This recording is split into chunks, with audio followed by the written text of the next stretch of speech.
Well, good morning, listeners. You're listening to Lament of Hope podcast, and I'm your host, Danielle Richardson. And it's actually evening for Juliet. She's located in Australia.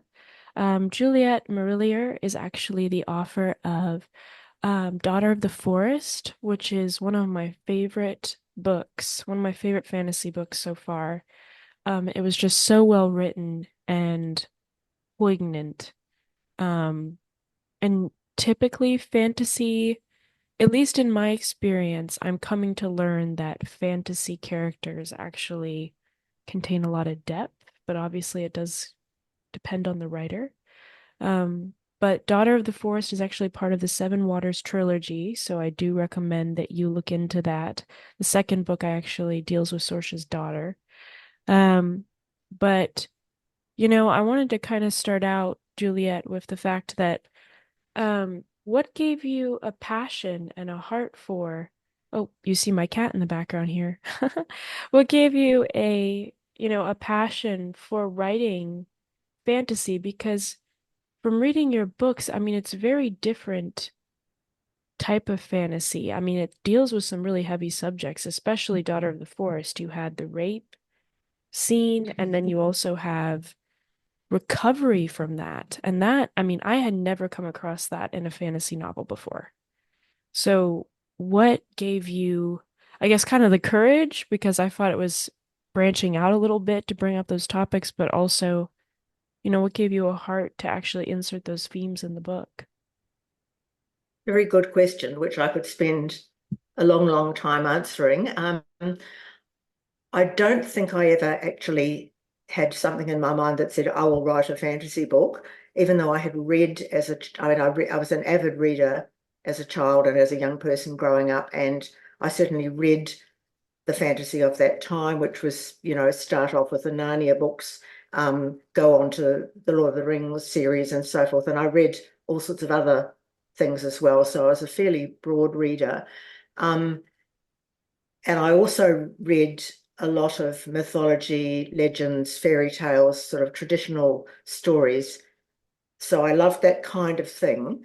But although I wrote a lot as a young person. I wrote stories. Some of them were fantasy, some of them were all everyday, our lives kind of stories. Um, but I didn't actually write Daughter of the Forest until I was in my 40s. So a lot of real life happened in between, leaving school and reaching that stage. And Hmm. some of it was good, some of it was very difficult. And when I wrote that as my first, I guess my first full-length novel for adult readers, which was Daughter of the Forest, it wasn't me thinking I'm going to write a fantasy. It was me thinking probably really almost subconsciously that I needed to heal from some quite difficult experiences of my own, and thought I'd really like to write a story. And for some reason, my love of folklore and mythology and fairy tale blended with that feeling of wanting to sort of put all the emotion I was feeling into a story. And I think really what I thought of was I loved that fairy tale, The Six Swans, which novel was very loosely based on, which is the one about the girl whose brothers are turned into swans by a wicked stepmother, and she has to perform a very, very difficult task to win them back their human form. And I guess what I thought there was, what if that happened to a real family? Because fairy tales tend not to have real characters. They just have sort of the young woman, the prince, the brother, the goat herd, whatever. And they're not very individual often. And I thought, no, let's put a real family in the middle of a horrible trauma like that. And they're Hmm. not all going to be courageous and noble and good and so forth. It'll affect them in all different ways. Let's try it and see what would happen. So that was what I set out to do. And because it was based on that fairy tale, inevitably it had the uncanny, it had magic in it. It did have an evil stepmother and so forth. So that the bones of that fairy tale are there, but what happens with the different, particularly with her brothers, when the dreadful thing happens to them, the way they respond and the way they respond to her being in trouble is different for each one of them. Yeah. So an interesting thing to do. And while writing that book, I managed to not exactly offload, but I worked through a lot of the sort of turbulent emotions that I was feeling myself at Hmm. the time. Yeah. Wait, I was gonna say too, I thought one of the most, there are so many profound moments in this book.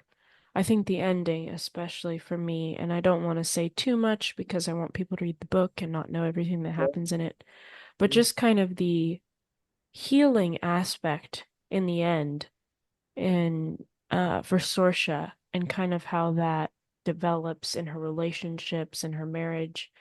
And then also her father and just the trauma he experienced from his second wife, but also he's never really gotten over the loss of his first wife.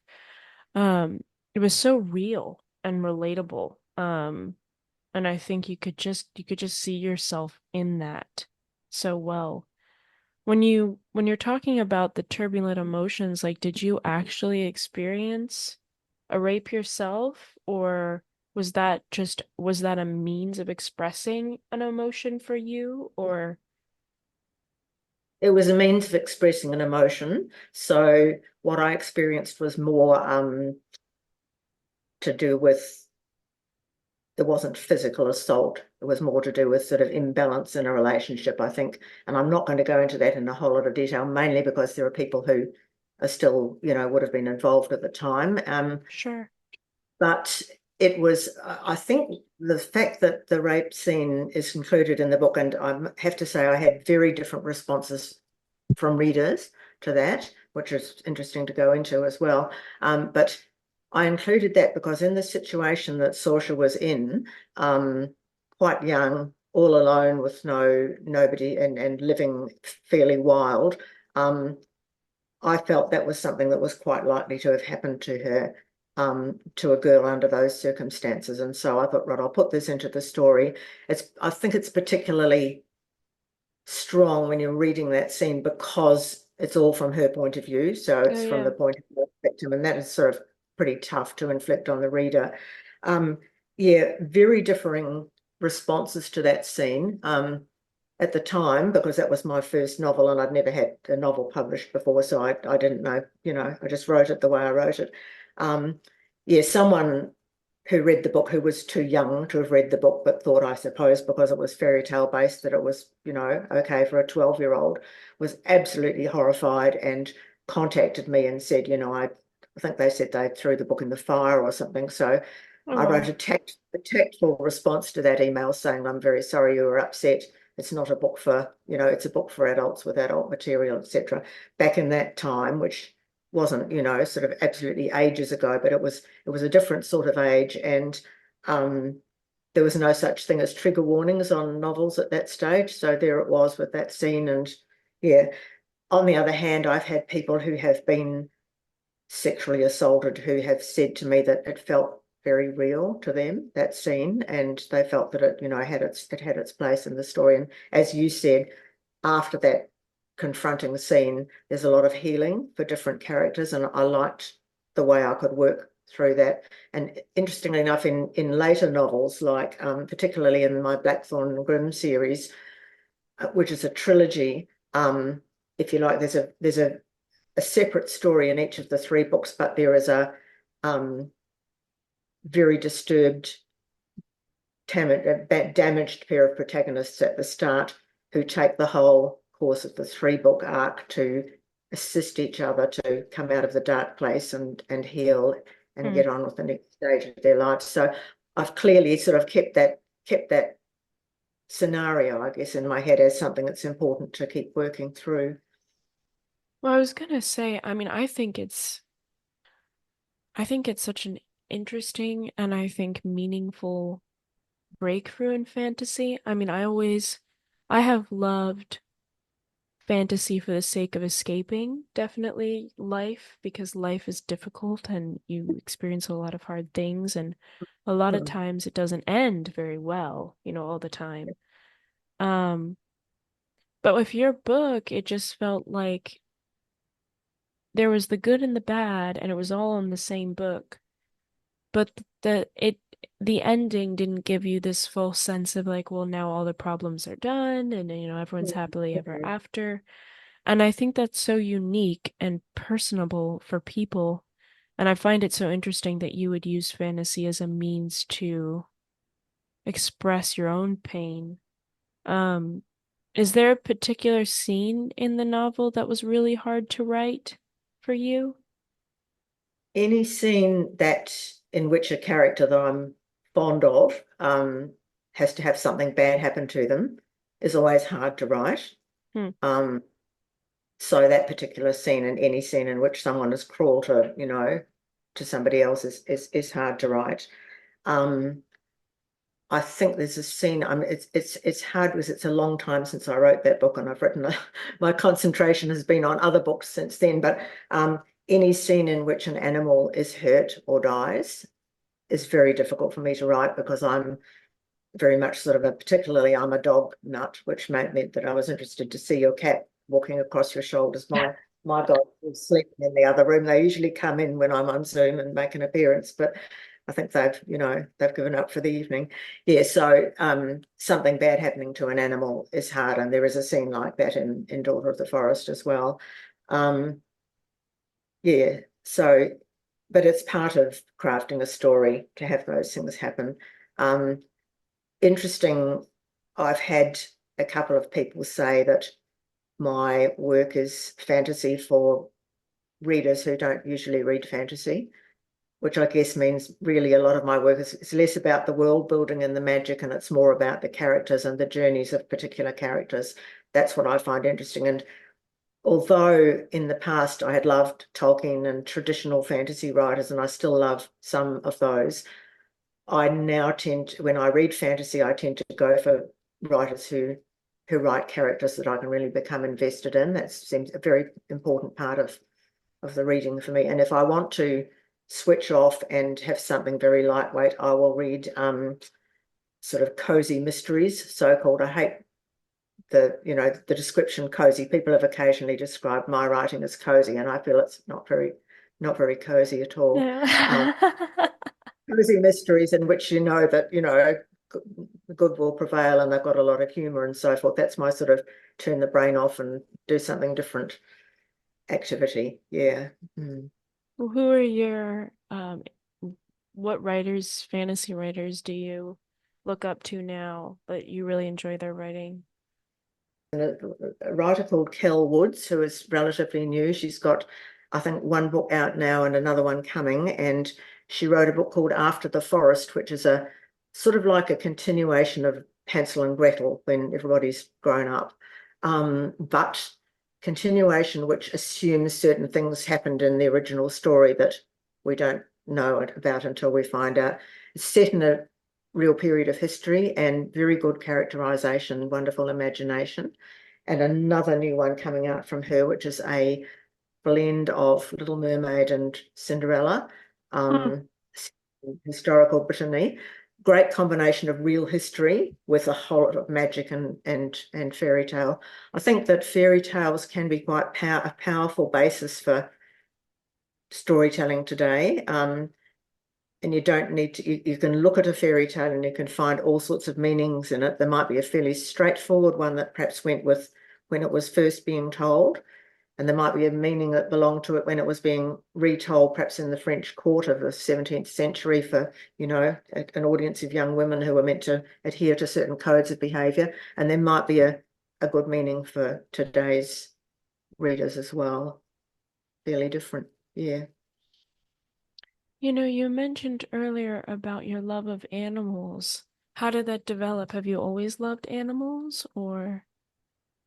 Yes, I have. I'm a real dog person now, but as a child growing up, there was a household with cats, and I did have one or two cats that were theoretically mine, although my father tended to end up being the person for all the cats in the house. So, um, yeah. So, and I had a dog at one stage as a child, and that wasn't wildly successful. So, yeah, later on in life, I became more of a dog nut when I was able to adopt dogs for myself, I guess. So that was, becoming a single person again. Yeah, so I have recently had a long series of fostering and adopting rescue dogs, and I will often take the ones that are either too old or have something wrong, some chronic illness or whatever that are hard to adopt out. So, Mm, um, yeah, my walls are covered with pictures of photographs of past dogs, and I have just the two at the moment who are both quite old, which is, as I said, why they're not coming to join in the conversation because they've had their supper and their cuddles and so forth, and probably will be asleep now until tomorrow morning. But yeah, it's actually good. Like I live alone at the moment, and so the dogs are fabulous company. And I think when I take them out for walks, I probably talk to them, and I think the people of the neighbourhood probably think I'm completely dotty, this old woman walking along, particularly when I'm talking to the deaf one who can't hear me anyway. Anyway, that's an important part of my life, and I guess I need someone to sit beside me on the couch and keep me company, and someone to be in here, normally in here, sleeping in this room while I'm working. So mm. yeah, Well, so they, I talk to my cat too, so I understand. I think a lot of people probably do it. They may not all admit it, but yeah, Well, it's it's so interesting. Because I suffer actually with anxiety, very intense anxiety. So it's been a long journey working through that. But my mm, cat actually, I was having a panic attack one night, and my cat actually jumped on me because I was shaking, and he put mm, his body right on my chest to help with the it's great. intense. I Mm, know, and I was so touched because I mean, he just instinctively knew something was off, I guess. mm, mm, Um, mm. and so I have been so blessed by animals, and it's just interesting that, when you talk about taking in animals that are ill, that must be really hard though, because, my Yep. husband and I visited a shelter because that's where we originally were thinking of getting our first pet. And I mean, I almost cried. I mean, my heart just broke because, like, the Mm, animals, first of all, it wasn't the most ideal environment, but most of them were really, most of them were sick. yeah. Um, Mm, and of course, nobody's going to get them because the medical bills and all of that. And they were yeah. so young, most of them were like just kittens and they had these infections and all these different problems. Yeah. Um, like, isn't that hard for you to have to go through that grief over and over again after you attach to them? Or do you kind of just set a boundary of knowing, okay, I know this animal will pass away, so I'll care for them? Like, how do you, because I feel like that over and over on your heart must be really hard. Mm. It is very hard, and it is, you get your heart broken over and over again, especially if there's an animal that you've become very attached to. And it's not always the ones that I've had for some I've had, for like 12 years or whatever. I very rarely had a puppy. I mean, that's long, long ago. Puppies are long ago in the day when my kids were still at home. Um, yeah, it's hard. I mean, was looking after a little dog called Bella, who I only had for 6 months, and that was last year. She was quite sick. She was also very tiny. I don't have a photo, unfortunately. Um, Hmm. and yeah, she had advanced heart disease. She belonged to a lady who loved her very much and looked after her, but her person developed dementia and had to go into residential care. And Bella would have been generally impossible to adopt because her medical veterinary costs were really high, and she was chronically ill. I took her because I'm the stupid person who says, "Yeah, I'll take her and pay the costs." And yeah, she was the most perfect little dog. She was old, quite old. She had obviously been well loved. She'd obviously been well trained. So I had these two that I've got now who are slightly larger because they're Maltese. I don't know what she was. She was a mix. She was very small.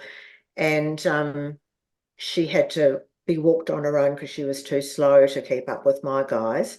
So people got used to seeing me kind of walking around the block Oh. with this teeny tiny dog very, very slowly. And I live near a strip of shops with a couple of coffee shops where people sit out on the veranda at the front. And so I'd always have to he'd pick her up and she'd say hello to all the people having their coffee and so forth. And she never barked at another dog or anything like that. She'd always just walk very nicely, sweetly beside me, really slowly, And I guess I knew that I wouldn't have her for long, but I had hoped that I would have her for longer than the 6 months.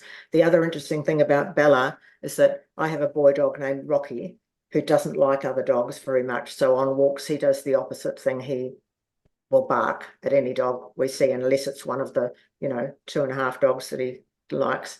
And the moment Bella came into the house, he just loved her so much.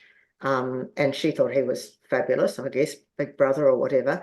And so I've got beautiful photos of the two of them snuggled up on the couch together, which was Oh, amazing, and not too good for Bramble, my girl dog, who was a little bit jealous, of course, because she and Rocky are brother and sister. So it was an interesting dynamic. So I guess Bella, taught me a lot during that brief period. It was very hard to say goodbye to her. She went way downhill and had a lot of rushing around to emergency vets and so forth, and eventually had to let her go.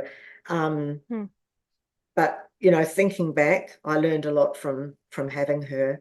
There've been other dogs like Harry, who had a very tragic end that I won't tell you about because it's just too sad. But Harry was a rescue dog who came to me quite fearful of other dogs and Hmm. did a lot of formal training. We went to obedience training. We went to rally training, which is like a combination of agility and obedience. And he did so, so well. Got to know all the other dogs at training, became very calm, was working with much larger dogs and was fine. So he was an excellent little chap. And I had him for quite a few years, and unfortunately, something awful happened, and he passed away. And that is one of those things that I'll never recover from emotionally, because it was all something dramatic that happened, while I was there. You don't want to So, share it?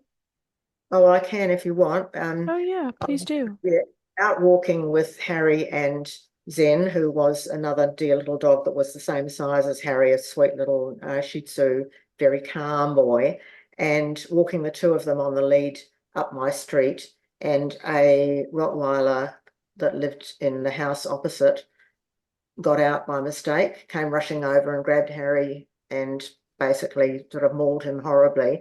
I was very It was very hard to help him because I had the other dog on. I had two little dogs on the lead, and I had to protect the one that hadn't been grabbed.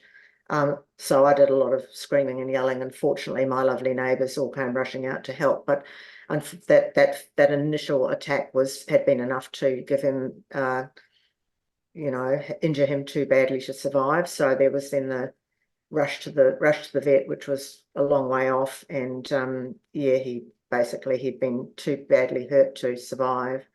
Oh, Um, so yeah, it was horrible, very, very awful. It was sort of virtually as I watched. I mean, I was trying to get the other dog off him, and I couldn't. Yeah, so that was tough, and it was tough. It felt. I mean, it would have been awful for any dog, but he was such a good dog who tried so hard to learn and to do the right things and to learn to be good around other dogs, and just to have, to be killed like that was awful. what happened Um, to the Rottweiler? Did anything he make it bad? unfortunately, yeah, he had to she rather was put to sleep I after was gonna that say, attack because because that's very antagonistic behavior to just. but yeah, not really the dog's fault. It was a dog that had been kept in a very small yard. Won't go into too much detail in case I identify people, but it was the way it had been kept, not exercised and not I socialized see. around other. But Okay. and I didn't have to report it because my lovely neighbour two doors up not only drove me to the vet and back, but also went to talk to the people and reported it to the local council, and they were the ones that decided that the dog needed to be put to sleep. So, sort of double tragedy, really. Yeah, it wasn't good. So that's one of those things that I'll never actually totally get over that. I have Harry's picture all over the place, to remind me of what a good boy he was. Um, Yes, and I have the little dog called Bramble is very sweet. The one I have now, there's a dog called Bramble in one of my books, one of the Blackthorn and Grimm books, and she was not based on this current little Bramble because I didn't have that dog at the time I wrote the book, but I had a little dog called Fergal, who was a frail little white dog, who I had for a few years. So you looked at him and he looked like a dog that was losing all his hair, but it's just something that he had wrong with him. And yeah, he was a very sweet little dog, and Bramble is physically based on him, Bramble in the book, but Mm. it all sort of carries on and carries over. Yeah, I think I'm sort of ambling now, so I'll stop talking for No, no, not at all. I was gonna ask you for, because you were talking about how you were married and now you're alone. And what I mean alone, just single with your pets as well. And so that's a huge adjustment. Have you found that hard? Or is that actually something that you're enjoying more than you expected? I didn't think about will I enjoy it or not. I knew that I wanted to get out of the marriage, and that was my decision. So yes, I'm happier being single than, the way things were before. On the other hand, I have four adult children and a whole lot of grandchildren, so I've got that extended family. So I can't ever regret the marriage because, that was the good that came from it.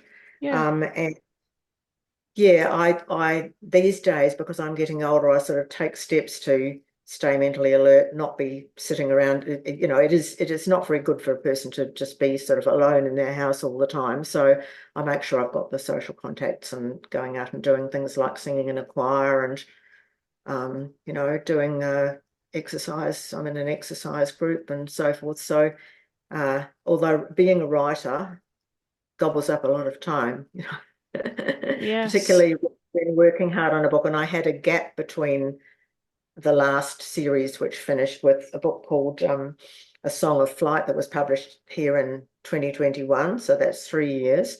And the new one is published sort of probably April next year. So quite a long gap, and quite a long gap in talking about writing as well. So I'm slowly getting back into it, talking to you, and that might explain why I'm not speaking in beautiful, long, fluent sentences, but having to sort of dig for the memories.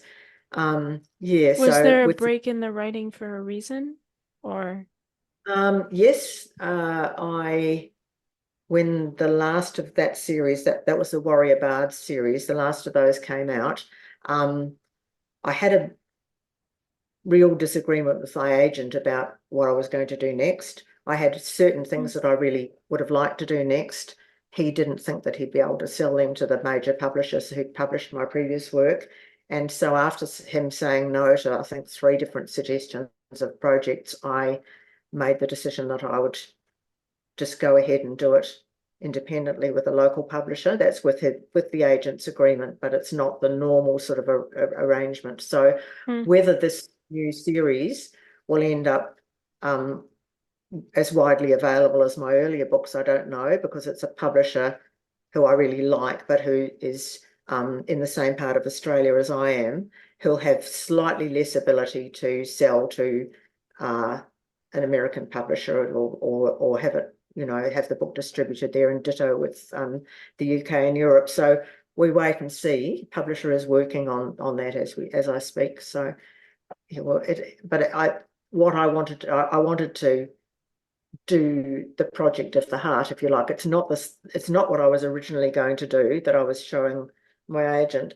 I had I think a good plan for a Baba Yaga trilogy.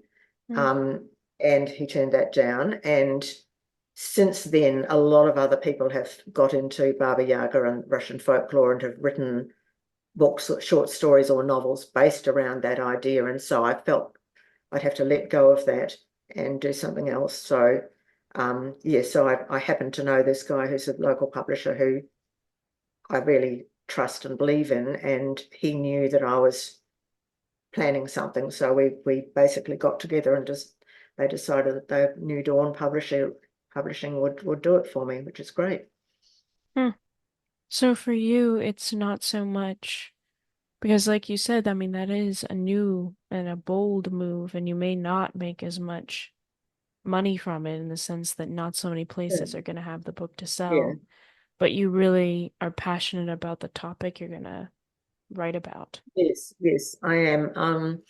Yeah, and I think when we were talking about nature and conservation, and at the moment, because such awful things are happening to the environment in the world, I think it's quite important for if writers are able to build that idea into a story that we must look after the beautiful natural world and speak up to preserve it and um, do what we can. Then pop that in.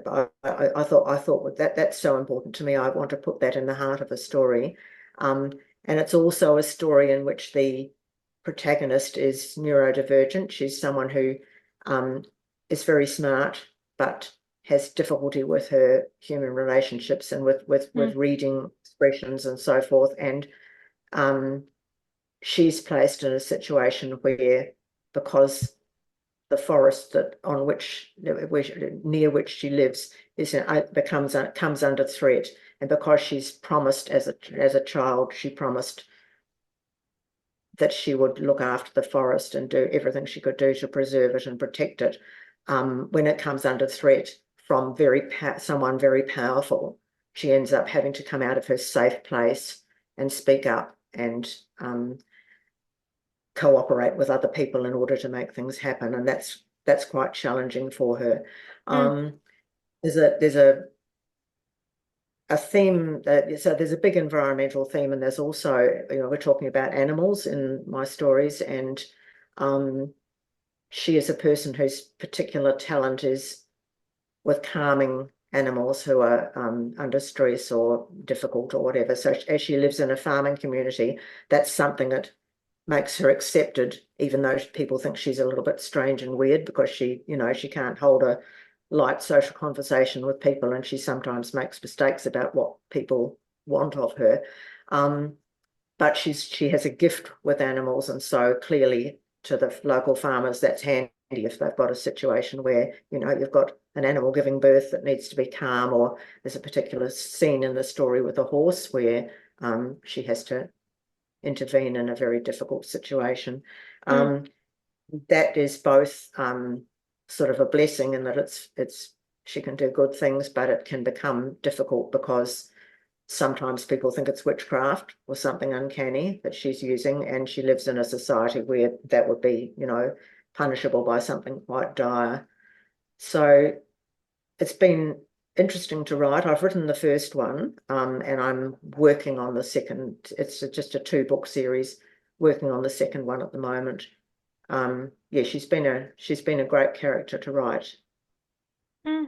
and it's set in an imaginary place that's reminiscent of the Baltic area of this world, but it's not actually set in, a specific country. People will be able to tell from the character names that it's somewhere like that.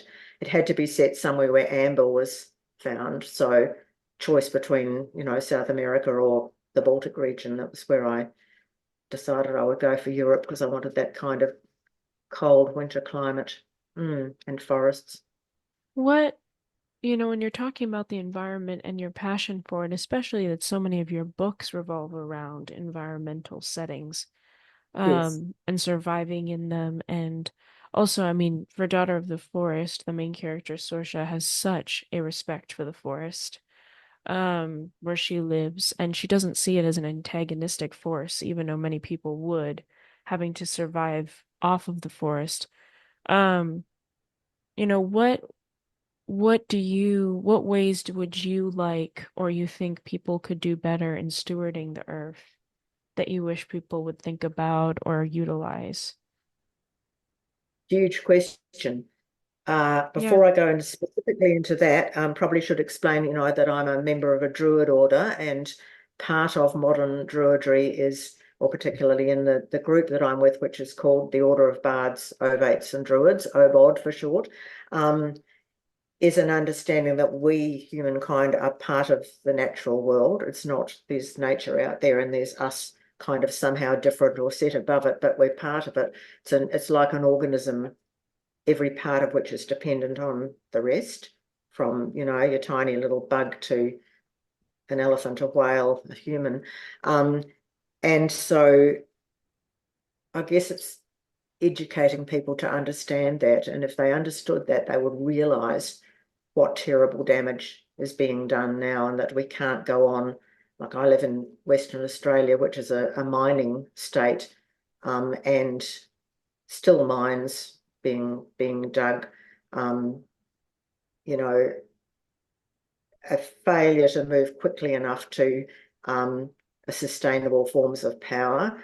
And so we're still, burning fossil fuels and so forth. And so I guess it's really people can do it on a small scale, which is look after your own patch, make sure the trees are not felled within where you live without reason, stand up if something's happening that feels wrong, and also practice what you preach. So look after your garden, use water wisely, be part of nature projects in your own area.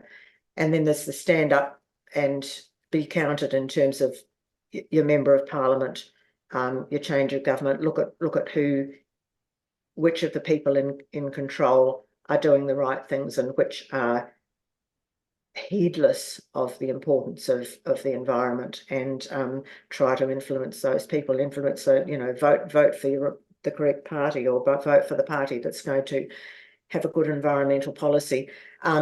It's really hard. It's really easy to get despairing about this stuff at the moment when you see ice caps melting and you see forests still being felled and so forth. So I guess you've got to sustain your own hope and pass the message on in whatever way you can. And so as writers, we have a good tool for educating people and passing the message on.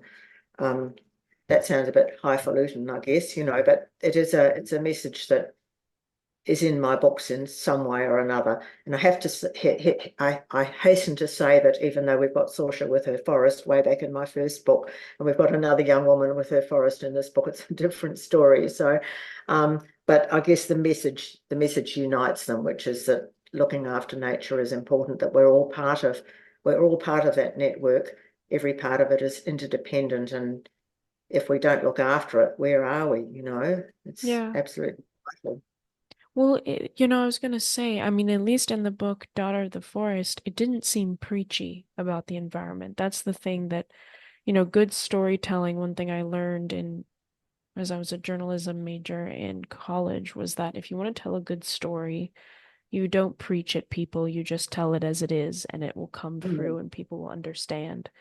Do you Yeah. find that hard because you're so passionate about it to not be preachy at moments in your book about the environment? Or is it easy to just let the environment be its own character that kind of speaks for itself? Well, yeah, I don't think I get preachy. I think if I was getting preachy, my editor would probably say, "Hey, you're getting preachy on, in chapter 65." So um, we hope that they would pick me up. I think really, as with a fairy tale, the characters and ideally the way people act and what they do tells the story. My character Stasia in this book or in this series, doesn't get preachy because the way that's easiest for her to get a strong message across is to tell a story. And some people think that's weird because she'll be having a conversation and someone will be asking her hard questions, and she'll start telling a story that seems to have nothing to do with the conversation. But the story, in fact, will be the answer. Hmm. The answer will be in the story. And that struck me as I hope it will come across as real for her, that she'll be believable, because that's what she does, and in fact her skill as a storyteller becomes quite a powerful tool for change. So but that develops very slowly, because normally, as I say, when we meet her at the start, she's really only got one person that she talks to very much, the goat herd who lives close by, and they both work very hard during the day. And in the evening, they meet up when he brings the goats to the grazing field and they tell stories. Hmm. And so that's her thing, and she trusts him, but she doesn't trust anyone else because she just likes to be in her little bubble. She has a dog, but she doesn't have a large dog. She has a little tiny dog, and so and that dog is a character who will feature quite extensively in both books. Yeah. Man, The I little hope dog. that we're able to read these.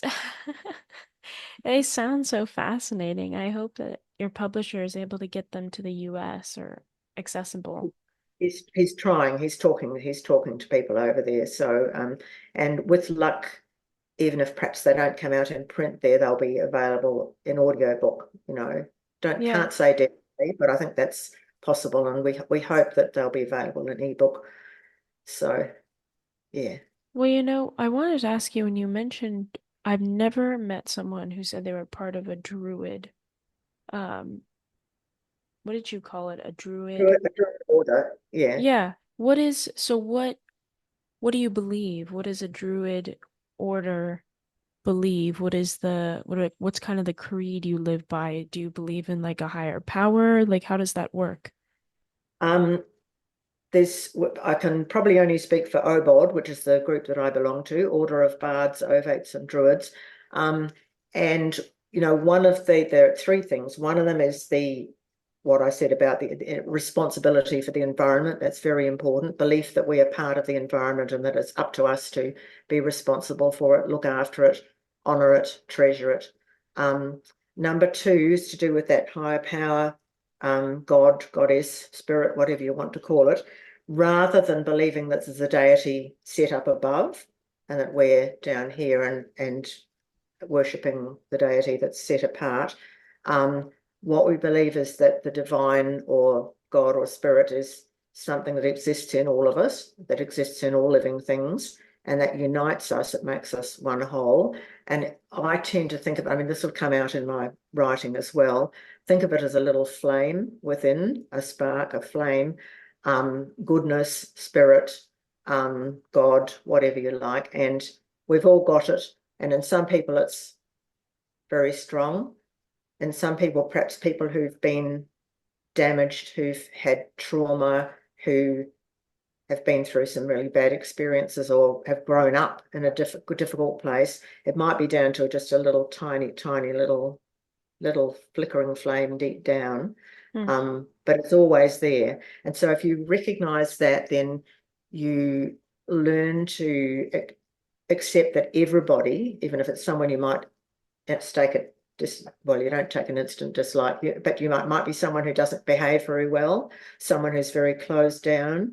That spark is still there within them. It just has to be somehow coaxed into good life again.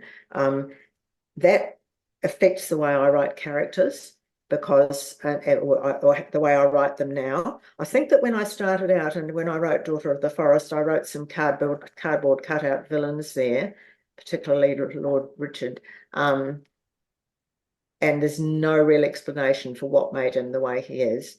And since then, I've tried to build in that, I guess it's the psychology of each individual character, Hmm. give them a motivation for their actions and so forth, and accept that somewhere deep down, there's that little flame of goodness in everyone. So even with some of the later books, I do have some characters who do some particularly bad things, but I try to make them well-rounded human beings who, might potentially be redeemed. They aren't always because that's not real life, but yeah, okay. So that's one, two, and I can't remember what the third one is now, but what did I talk about? The environment. Yeah, okay. This Kind is of like you bad. talked about the environment and then the deity in oneself kind of thing. Yeah, I think the other one, in fact, is that accepting all humans are capable of being good, of courage, of good actions. That's separate, but it's something that is a code for everyday life. Yeah. How Oh, I do, know. oh, go ahead. Storytelling. Sorry. I knew I should have written dot points. It should be absolutely basic. Yeah, storytelling is a tool for healing Hmm. and for learning. and goes back to the time of, sitting around the fire in subsistence societies and telling stories that were partly for entertainment or to cheer people up or so forth, but also to teach life lessons. And it might just be the monster in the woods, meaning, don't wander away from the campfire too far because it could be dangerous, but you might couch it as a story of the monster. Life lessons like sort of learning to trust other people, learning to be cautious when you're forming a relationship with someone who's different, but accepting that there's difference and that you can be friends. The dangers of the environment, as well as the fact that it, as well as, for example, when you're in a subsistence society, the weather and the season can have a huge impact on your community group. So being wary, but also accepting that fire and water and the elements are also a bonus. They're also a good thing because you need them for your campfire to stay warm, to cook, Right. to drink, to wash. So, and storytelling even now has the ability to help people. And I have discovered this. I mean, I've had some very positive feedback over the years about my own writing, and particularly people who've either taken a particular book of mine traveling with them. I've had a copy of something or other go all the way around Europe in someone's backpack and be brought back. I think it was Daughter of the Forest, sort of with the cover very much sort of stuck together with sticky tape and so forth, but, well loved. People who've taken my books into hospital with them when they were sick and or having an operation, and found them a comfort. And very best feedback ever, which was for the Blackthorn and Grimm series, was someone who was running a support group for people recovering from post-traumatic stress disorder, and they read that series, which is about two very damaged people gradually sort of finding their way to healing, and found the books feedback that they were very insightful and very helpful to people in the group. So Wow. that, that was kind of amazing. But I thought, right, this actually proves that sort of something that starts as a sort of a vaguely fairy tale based book can have that impact. Oh, Um, yeah. very Storytelling positive. is powerful. I think it's one of the most powerful things in the world. I think it's beautiful. Um, I wanted to ask you for the Druids, um how do you believe in death? Like, does man pass away and then become part of the earth, or does man go somewhere, or how does that work? That's interesting. I think different druids have different interpretations of what happens. Certainly, there is the feeling that something goes on into another form of spirit or wisdom remains after death, and it'll go somewhere into the world. And I think that some druids definitely believe that you would be born as another person, or some part of you would go into another person, and other druids would probably believe that you just disseminated into nature as a whole, so you remain living in some form. Ah, okay. Oh, I don't know what happened there. Anyway, Something strange. Yeah. keep going. So did you get that? Yeah, you were saying that some people believe that they would actually go back into the earth. But I was gonna Yes. say, for you personally, which of those do you hold on to? Um, I think probably I believe that some sort of energy of mine will go back into and I don't, but by into the earth, I don't mean into into the ground. I mean, the body decays in the ground, we know that, but some integral part of me goes on somewhere, and not necessarily in one person, but out there into the world. We hope to do some good, whether it's part of a tree or whether it's part of another person or a dog of the next generation, who knows? But I think we go on, and I think our wisdom goes on. And I certainly feel the wisdom of past generations, not so much of my own family, but of druids through the ages, feeding into my energy now. So, and that's partly through those stories, I'm sure. Mm. Hmm. Well, I have to say, Juliet, I mean, first of all, I've learned so much. I mean, I didn't know anything about druids. And I have to say, I really admire your respect for the environment and also your love of storytelling. I mean, that's so unique. I think especially in our society where storytelling is becoming a lost art. Things have to be quick. People's attention spans are very short. Um, and so being able to tell a good story is a skill that I'm finding isn't as widespread as I think it used to be in the past. And that's so sad to me because I think storytelling is a means, like you said, of expressing truth to people, but also helping people to express their emotions, to relate to a character, to relate to someone else, because then the author can be blessed by hearing about how their story impacted someone else. Mm. Um, but I want to thank you, I mean, just so much for this time and the fact that you are writing these books, which I can say have been impactful and have been a blessing to me. And I hope, and I'm going to be looking out for these other books that whether they come in online form or actual cover, I can read because I think it sounds fascinating. Oh, thank you very much. And I should probably mention for those listening that the novel that's coming out early next year is called The Amber Owl. Um, so it's named after an amber owl that is this big. I have one, but I won't get it now. And I love owls, so it's good to have an owl in the middle of the story. But yeah, it has to do with, the forest and amber, and the amber owl is particular significance in the story. Yeah. Well, wonderful. I'm going to have a link to your website, so everyone listening will definitely be able to keep seeing updates of this book, and we're all going to be looking out for it. Excellent. All Well, right, thank you very much Juliet. for your Thank you so insight. much. You're very welcome.